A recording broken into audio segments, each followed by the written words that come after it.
바울이란 영화가 있습니다. 제가 사실 바울을 보지 못해서 영화 속에서 바울을 좀 보고 싶었습니다. 어떤 모습일까, 바울이 어떻게 생겼을까 굉장히 기대를 하고 봤어요. 그런데 결과는 애들 말로 완전 실망이었습니다. 왜냐하면 바울이 제가 생각했던 바울이 아니었더라고요. 머리는 대머리에다가, 그리고 또 얼굴은 굉장히 선하게 안 생겨서 그랬습니다. 제가 그 영화의 포스터를 좀 준비해서 띄워드리고 싶지만 그분의 인격을 생각해서 참았습니다. 그런데 그 영화의 말미에 그분이 처형되는 장면이 나와요. 믿음을 지키고 라는 그런 말씀을 하면서 처형되는 장면이 나오는데, 그 장면을 보면서 완전히 실망했던 것이 완전히 존경하는 모습을 다시 회복하게 되었습니다. 오늘 말씀은 바울이 사도가 됐는데 그 사도가 된 것은 가짜다라고 말하는 이 갈라데 교회 교인들에게 설명을 하고 있는 내용이 바로 오늘 본문의 말씀인데요. 그래서 본문은요, 이 세 개의 단락으로 되어 있습니다. 하나는 회심 전에 바울, 그리고 회심하게 된 다메섹 사건에 있고, 마지막으로 회심 이후에 그의 사명, 이렇게 세 개 부분으로 구분이 되는데, 이 첫 번째 보면은 회심하기 전의 모습을 이제 13절부터 14절까지 그리고 있는데, 그는 누구보다도 기독교를 박해하는 일에 앞장섰다라고 표현되고 있어요. 여러분, 우리 13절 그리고 14절까지를 한 번만 더 읽어보도록 하겠습니다. 시작. 내가 이전에 유대교에 있을 때에 행한 일을 너희가 들었거니와 하나님의 교회를 심히 박해하여 멸하고 내가 내 동족 중 여러 영갑자보다 유대교를 지나치게 믿어 내 조상의 전통에 대하여 더욱. 지금 바울은 회심 전에 유대교에 있을 때에 이 두 가지 관점에 대해서 삶을 이야기하고 있는데, 첫 번째는 13절에 나와 있는 것처럼 교회를 핍박하고 이 말살하려는 그런 일을 앞장섰다는 거예요. 그런가 하면 두 번째 14절에 보면 이제 나온 것처럼 그가 전통에 심취해서 지나치게 동료들보다 열심을 냈다라는 것을 지금 얘기하고 있지요. 이것을 한마디로 이야기하면 교회를 핍박하고 교회를 박해하고 그런 교회를 말살시키려고 했던 그 배경에는, 그 동기에는 여기 14절에 나와 있는 것처럼 유대교의 전통 때문이었다는 것이죠. 사실 바울은요, 유대인이었습니다. 그런데 이 보통 유대인이 아니라 이 샴마이 바리새인 유대인이었습니다. 가장 엄격하고 또 가장 철저한 바리새인이었는데, 그들은 하나님과 그 다음에 모세의 율법 그리고 성전, 이 땅을 지키기 위해서는요, 이 자기의 생명까지도 아까워지 않는 그런 사람들이었습니다. 그런 전통을 가지고 그런 전통을 배우고 그런 전통 속에 살았던 사람이 이 바울이었는데, 자긍심이 대단했던 사람입니다. 그런데 그가 왜 이렇게 기독교를 박해했을까? 여기 갈라디아서는 그 내용이 안 나오지만 로마서에 보면 이렇게 기록이 되어 있고 설명하고 있는데, 로마서 10장 1절부터 3절까지 쭉 읽어보면 나와 있는데 3절만 보겠습니다. 로마서 10장 3절에 보면 이렇게 기록이 되어 있어요. 이유인데요, 한번 같이 읽어볼까요? 시작. 하나님의 의를 모르고.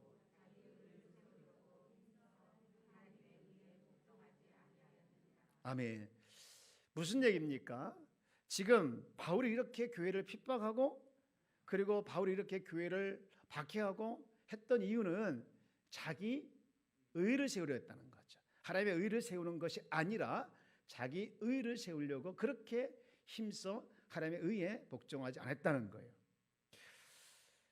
이렇게 자신의 과거 유대교를 믿고 유대인으로서 있을 때 이걸 거론함으로 말미암아, 만약 갈라디아 교회 교인들이 다시 너희들이 그리스도를 배교하고 유대교로 돌아가게 되어진다면 똑같이 지금 나와 같이 하나님의 의를 거부하고 자기 의를 세우는 그런 사람으로 되는 것뿐만 아니라 그 결과 교회는커녕 하나님의 백성으로서 또 언약 백성으로서 또 신분까지 완전히 파괴될 수 있음을 지금 강력하게 이야기하면서 화를 내고 있는 말씀이 바로 오늘 본문의 말씀인데요. 이렇게 지금 바울은 회심 전에 이제 잘못된 그 열심이 교회를 힘들게 하고 잘못된 열심이 기독교인들을 미워하고 그랬던 것을 이제 후회하기도 하지만 이 갈라디아 교회 교인들이 그렇게 돼서는 안 된다는 것을 지금 화를 내면서 선포하고 있는 거예요. 저는요, 제가 요즘에 참 그런 생각을 많이 하게 됩니다. 많은 생각을 하면서 무슨 생각을 많이 하냐면 사람들이 교회를 왔다가 때로는 이제 교회 등록했다가 열심히 다니다가 시험에 들기도 하고 여러 가지 이유 때문에 교회를 떠나는 경우가 있어요. 그것이 너무 많이 내 마음속에 자리 잡고 있고 그 생각을 많이 하다 보니 바울이 지금 갈라디아 교회 교인들에게 이런 편지를 쓰면서 화를 내는 그 입장이 그 마음이 조금은 이해가 되더라는 거예요. 얼마 전에 말씀을 드렸지만 이 교회에 와서 시험 드는 경우가 있습니다. 여러분, 시험 들다라는 말의 의미는 그겁니다. 어떤 상태에 들어가다는 거예요. 시험 들다, 시험 상태에 들어가다, 그런 의미입니다. 그러니까 이 시험 들다는 어디에 들어가는 거냐면 어떤 상태에 들어가느냐면 죄의 영향권 아래 들어가는 거예요. 그러니까 내가 지금 어떤 상황에 시험 든다는 것은 내가 지금 어디의 영향권 안에 들어가느냐? 죄의 사탄의 영향권 안에 들어가는 거예요. 제가 이 말씀을 묵상하면서 문득 그런 생각이 드는 것이 뭐냐? 우리 성도들이 시험 든다는 것은 죄의 영향권 안에 들어갔기 때문에 시험이 찾아오거나 시험길에 내게 다가올 때 그 시험에 대해서 우리는 즐겁게 받아들이고 그것을 내가 수긍하는 것이 아니라 시험길에 내가 찾아올 때 우리가 행할 행위는 바로 이거라는 거예요. 즉시 시험을 내 안에서 쫓아내야 된다는 거예요. 이 시험아, 나는 죄의 영향권에 들어가기 싫다. 그러므로 나는 싫다. 예수를 면하니 시험아, 내게서 떠나라. 여러분 이렇게 선포하기를 주여 여러분 축복합니다. 섭섭한 마음을 먹게 하고 또 섭섭한 생각하는 그 귀신이 내게 다가올 때 그런 말이 있더라고요. 귀신이 섭섭한 마음을 내게 집어넣게 되면 나는 망하게 된다. 사랑하는 여러분, 마음속에 혹시 섭섭한 마음이 들게 될 때에 그것은 반드시 나를 망하게 할 수 있다는 것을 기억하며 쫓아내길 주여 여러분 축복합니다. 한 번은 예수님께서 겟세마네 동산에서 기도를 올라가셨을 때 이 제자들이 자고 있는 걸 보면서 그렇게 말씀을 하십니다. 누가복음 22장 40절 보면 이렇게 말을 하고 있죠. 한번 같이 읽어볼까요? 그곳에 이르러 그들에게 이르시되 유혹에 빠지지 않게 기도하라 하시고 또 쭉 내려가면 46절에도 비슷한 말씀 하십니다. 같이 읽어볼까요? 시작. 이르시되 어찌하여 자느냐 시험에 들지 않게 일어나 기도하라 하시니라. 아멘. 유혹에 빠지지 않게 기도하라. 시험에 들지 않게 기도하라. 여러분, 시험을 이기고 유혹을 이기는 길이 뭐냐? 방법이 뭐냐? 예수님께서 말씀하신 것처럼 기도라는 거예요. 우리가 이 성도로서 사단의 유혹과 사단의 시험이 내게 다가올 때 그것을 이기기가 참 힘들지만 너무나도 벅차게 우리가 감당하기 버겁게 느껴지지만 그것을 이길 수 있는 유일한 무기가 뭐냐? 기도라는 겁니다. 기도할 때 내주하시는 성령께서 내 안에 계신 성령께서 나를 다스려 주시고 성령이 충만해지게 되어지면 미운 마음으로 채워졌던 것, 섭섭한 마음으로 채워졌던 것, 여러 가지 시험결에 채워졌던 것이 자리 잡지 못하고 떠나게 된다는 것이죠. 사랑하는 여러분, 여러분 마음속에 늘 성령으로 충만해질 주 여러분 축복합니다. 내 안에 자리 잡게 하려는 여러 가지 마음들이 사탄을 나를 미워하게 하고 유혹하게 하는 것들을 통해서 자리 잡지 않게 하고 여러분 성령으로 충만해질 주 여러분 축복합니다. 이것이 이겨내는 비결이죠. 그런가 하면 이 두 번째로 다메섹에서 이제 바울이 회심하는 사건이 나오는데 그게 15절부터 16절까지입니다. 우리 한번 15절 말씀 같이 읽어볼까요? 15절 시작. 그러나 내 어머니 태로부터 나를 택정하시고 그의 은혜로 나를 부르시니가. 16절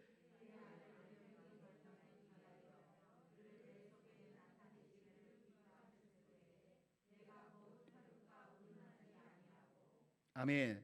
사실 17절까지가 이제 우리 한글 성경에는 세 문장으로 되어 있는데 원문에 보면 이 헬라어로 한 문장으로 길게 되어 있습니다.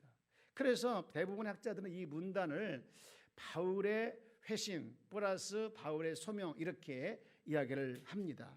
그런데 여기서 주목할 것은 바울이 회심을 하고 그래서 회심 후에 그가 소명을 가지고 이제 사명감을 가지고 살아갔다는 것도 중요하지만 그를 회심시키고 그를 사명의 자리로 불러내신 그 하나님에 대해서 또 하나님의 은혜에 대해서 지금 여기서 바울이 더 강조하고 있는 겁니다. 재밌고 놀라운 사실은 성경에 나와 있는 그 하나님의 부르셔서 많은 이 길을 맡기신 분들을 보면 꼭 어머니 태에서 불렀다고 해요. 어머니 태에서.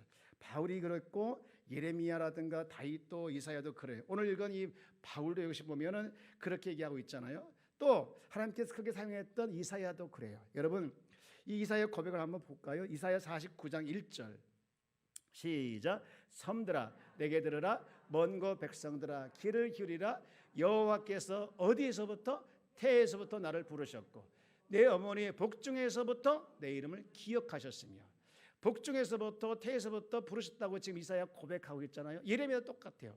여러분 예레미야 1장 5절도 보면 비슷한 말씀을 하고 있는데 이렇게 말을 하고 있죠. 한 번 더 같이 봅시다. 시작. 내가 너를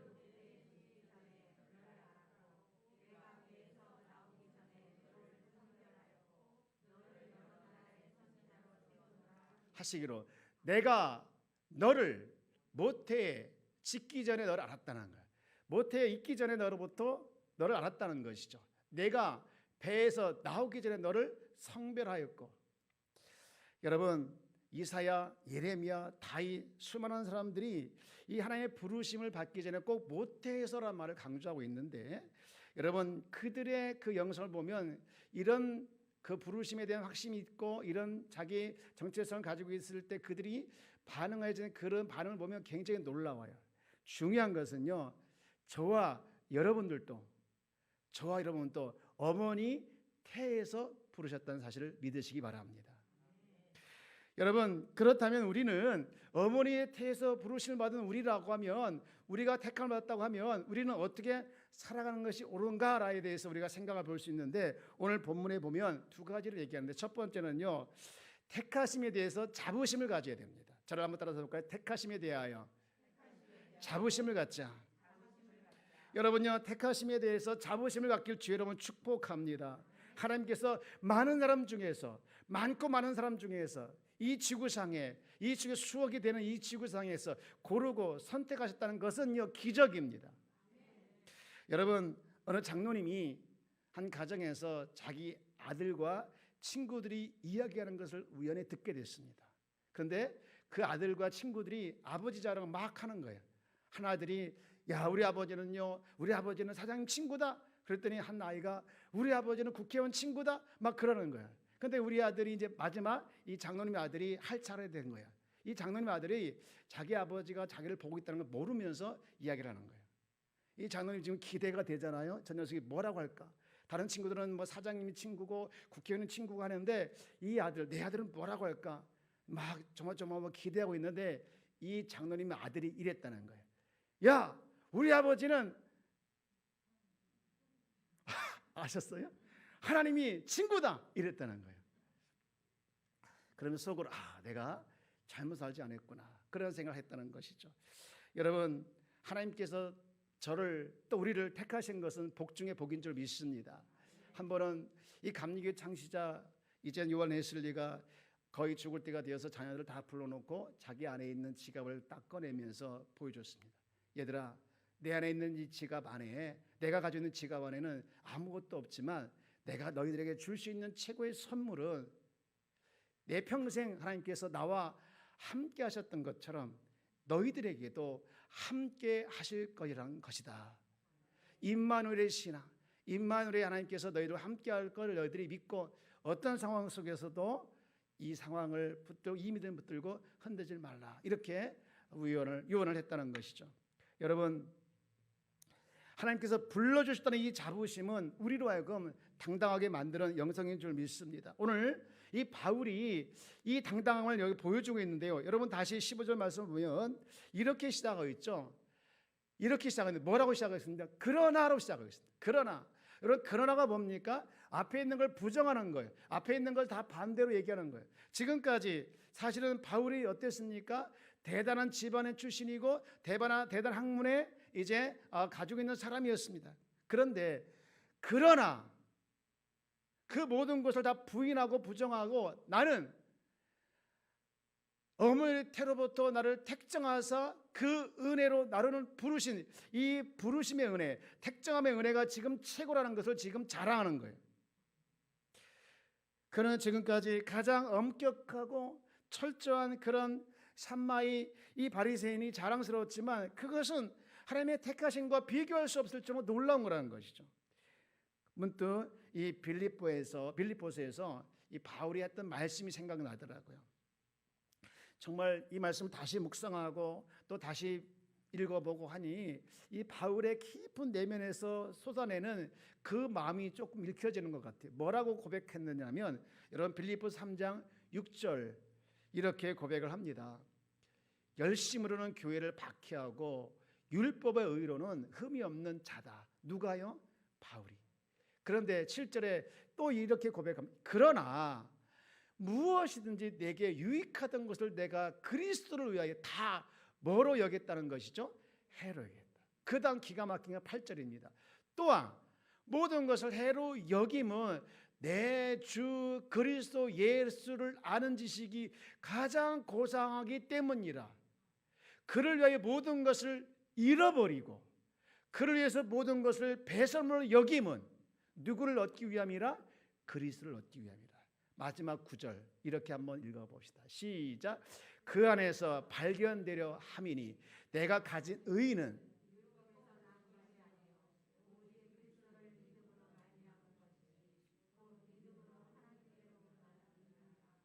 아멘. 자기 의를 위해서 달려왔던, 자기 의를 위해서 교회를 핍박했던 바울이었지만 하나님의 택정하심을 안 뒤로부터 이 하나님의 의가 얼마나 내 안에 큰가라는 것을 깨닫게 되어지면서 그동안 자기가 소중히 여겼던 모든 것을 다 해로 여길 뿐만 아니라 배설물로 여겼다는 그 고백이 얼마나 은혜가 됐든지. 최근에 제가 처음으로 이 성경방을 나누면서 그런 고백을 한번 했습니다. 나는 모든 것보다 소중한 분이 주님이시다. 쉽지 않은 고백입니다. 여러분 우리가 주님이 최고입니다, 주님이 최고입니다라고 찬양하고 하지만 실제로 여러분 주님이 최고라고 하는 삶의 현자리에서 살아가는 그 삶의 실제가 부족할 때가 많이 있잖아요. 여러분 나의 모든 것보다 가장 소중한 분이 주님이길 주의 이름으로 축복합니다. 그런가 하면 이 두 번째로 택하심을 받았다는 자부심과 더불어 그는 이 사명으로 이제 연결되어지는 걸 보게 되어집니다. 여러분 16절을 우리가 한번 볼게요. 자, 우리 16절을 같이 읽어볼까요? 시작. 그의 아들을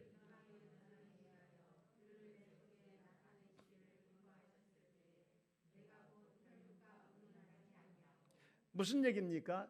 그의 아들을 이방에 전하기 위하여 예수 그리스도가 내 안에 오신 것이 내가 너무 기뻤던 거예요.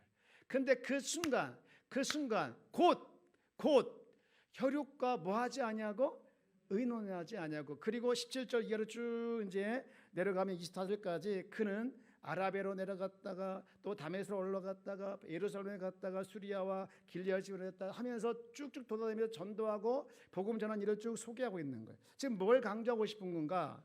하나님의 부르심을 받으니 하나님의 택하심을 받으니 너무 좋아서 이 구원의 복음을 내가 가지고 있지 않고 그냥 전하고 싶어서 전했다는 거예요. 특히 이 17절의 아라비아 광야라고 하는 것은요, 이 대부분의 학자들이 3년 동안 거기서 머물면서 이 바울이 하나님과 1:1 교제하면서 하나님과의 훈련을 쌓았을 것이다 얘기합니다. 그런데 어디도 그렇게 추측을 하지만 그렇게 했다는 기록은 없어요. 그런데 거기 근처에 가면 이 페트라고 하는 그런 놀라운 그 암벽 도시가 있습니다. 제가 성지순례 때 다녀왔는데 너무너무 신비하고 너무너무 아름다워요. 근데 그 근처에서 바울이 무함을 지냈을까? 그 페트라를요, 아브라함의 후손인 이스마엘 자손들이 거기를 만들었다고 합니다. 그러니까 이 아라비아 지역은 바울이 머물러 있던 3년 동안 머물렀던 이 아라비아 지역이라고 하는 것은 아브라함과 무관하지 않은 거예요. 그리고 특히 그 아라비아 지역에서는 바울이 고향에 사용했던 아람어를 사용한 지역이었습니다.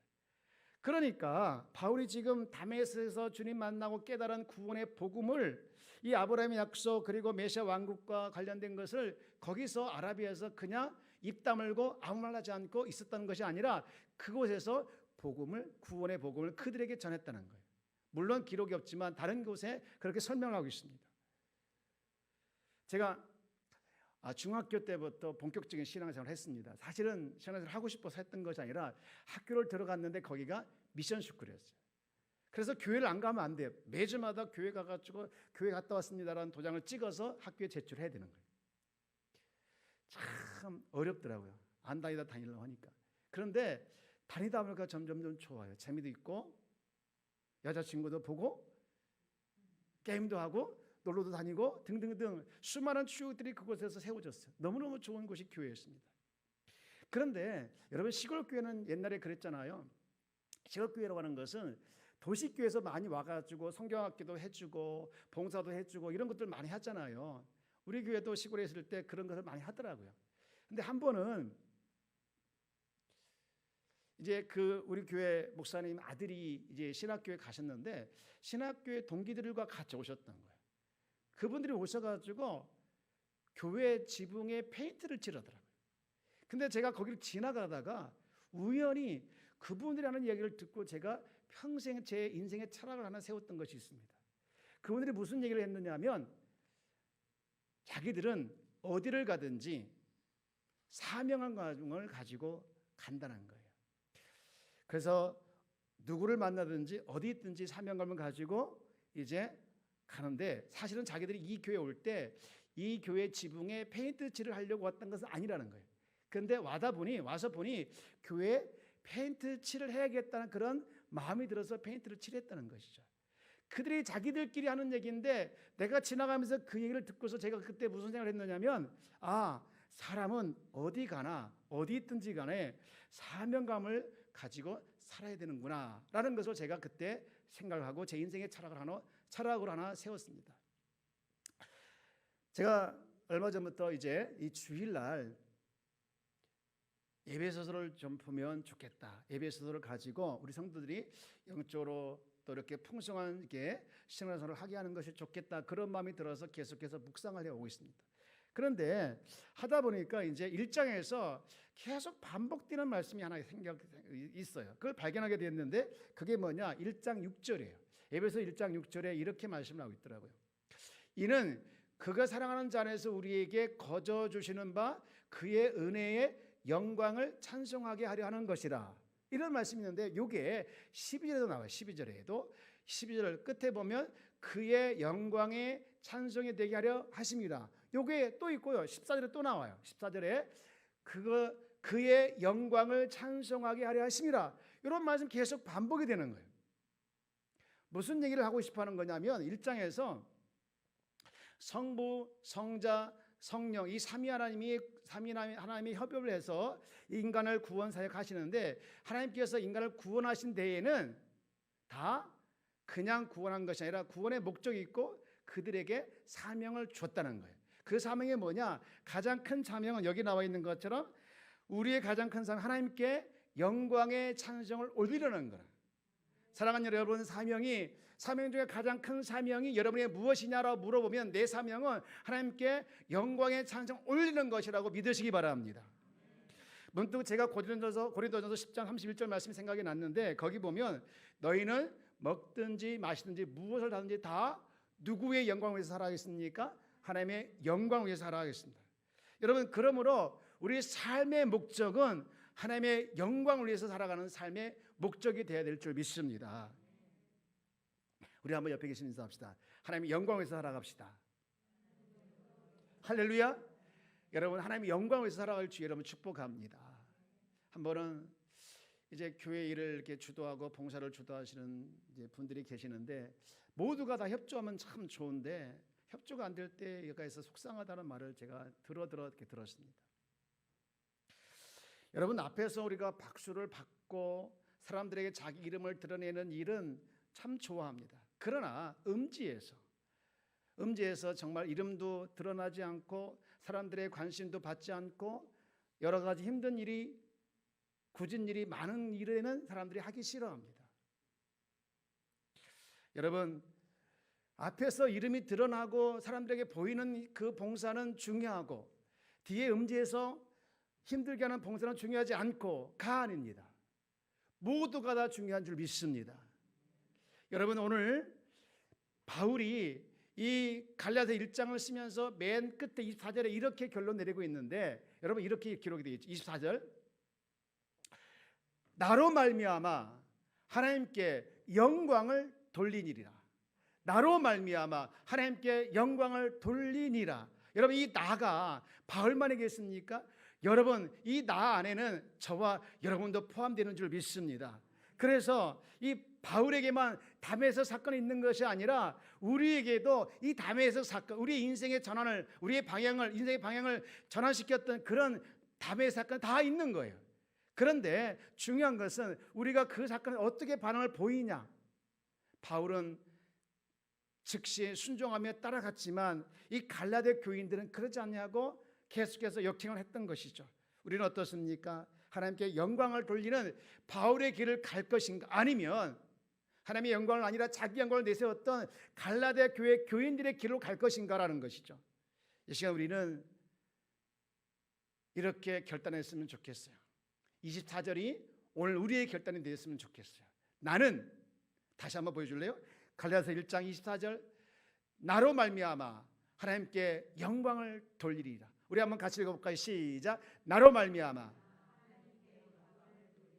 할렐루야. 하나님의 택하심을 받은 자들은 자긍심과 자부심을 가지고 살아내야 될 줄 믿습니다. 뿐만 아니라 그것이 사명으로 연결되어져서 하나님께 영광의 찬양 올리는, 이 영광을 돌리는 일로 연결되어야 되는 거예요. 그런 자에게 하나님께서 주시는 놀라운 축복이 두 가지가 있는데요. 그것이 뭐냐? 첫 번째 축복은 이거입니다. 외적으로 능력을 주십니다. 여러분, 대표적인 예로 다윗인데 사무엘상 17장 45절 말씀을 우리 한번 같이 읽어봅시다. 시작. 다윗이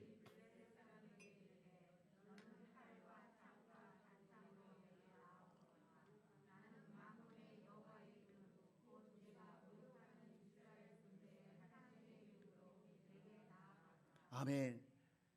하나님의 영광을 가리는 일에 대해서, 하나님의 영광을 가리는 일에 대해서 이 다윗은 두고 볼 수 없다, 참을 수 없다, 이 거룩한 분노가 어느 누구도 이길 수 있다라고 하지 않았던 그 골리앗을 이겨내는 기적을 그가 경험하지 않습니까? 여러분, 오늘 우리도 마찬가지인 줄 믿습니다. 내가 하나님의 영광을 가린 일에, 하나님의 영광을 가린 일에 정말로 거룩한 분노를 가지고 가리지 않겠다라는 그런 다짐과 결단이 있을 때 여러분 삶의 현장에서 반드시 골리앗이 무너지는 기적이 일어날 줄 믿습니다. 그런가 하면 또 하나의 축복이 있는데 그것은 뭐냐? 내적인 능력이죠. 어떤 상황에서도 흔들리지 않는 겁니다. 여러분, 바울이 감옥에 있어 고백했던 표현이 있어요. 대표적으로 여러분 빌립보서 4장 11절부터 있는 말씀인데 우리가 익히 하는 말씀이죠. 4장 11절 그리고 12절 말씀을 한번 보겠습니다.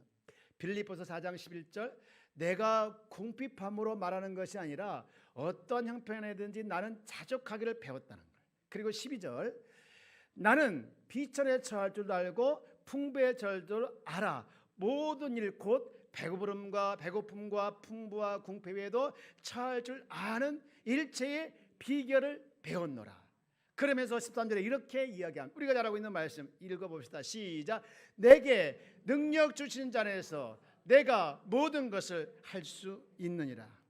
사랑하는 여러분, 여기서 말하고 있는 능력이라고 하는 것은 성공하게 하는 능력이 아닙니다.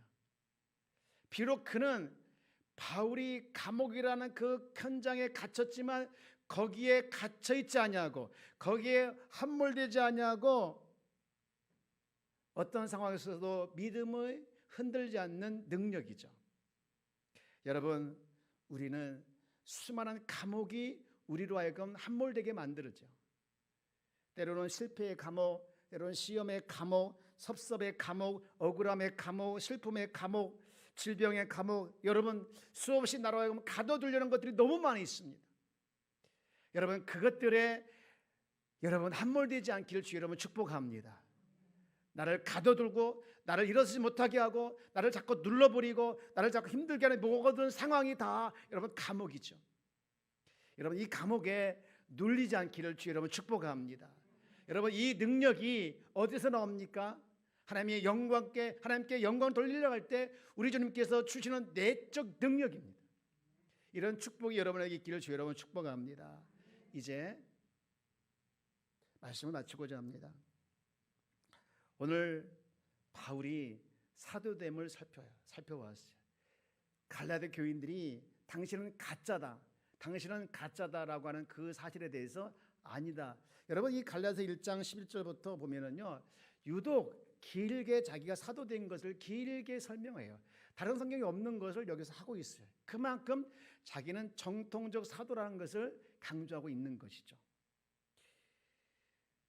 참마의 대단한 바리새인이 되어서 자기 의를 이루었던 그 열심, 이제는 하나님의 구원의 복음을 전하는 열정을 가지고 변화된 자기라는 것을 드러내고 있어요. 여러분 그 이유가 어디에 있었느냐? 그 이유는 첫 번째, 택하심을 받았다는 자부심 뿐만 아니라 하나님께 영광을 돌리려는 이 불타는 사명이 그렇게 만들었어요. 오늘 우리도 똑같이 다메섹 도상의 사건이 있을 때 우리는 어떻게 반응하며 살아가야 될까? 여러분 하나님의 의가 여러분에 있음을 믿으시기 바랍니다. 하나님의 구원의 복음이 여러분에 머물러 있는 걸 믿으시기 바랍니다. 그래서 여러분 어떤 상황에서도 어떤 힘든 상황에서도 여러분 그곳에서 함몰되지 아니하고 일어서는 능력 있는 대단한 사람이 여러분에게 주 여러분 축복합니다. 그래서 오늘 정말로 하나님께 영광 돌리는 귀한 사명을 잘 감당해내는 우리 귀한 성도가 다 되어지기를 주 여러분 축복합니다.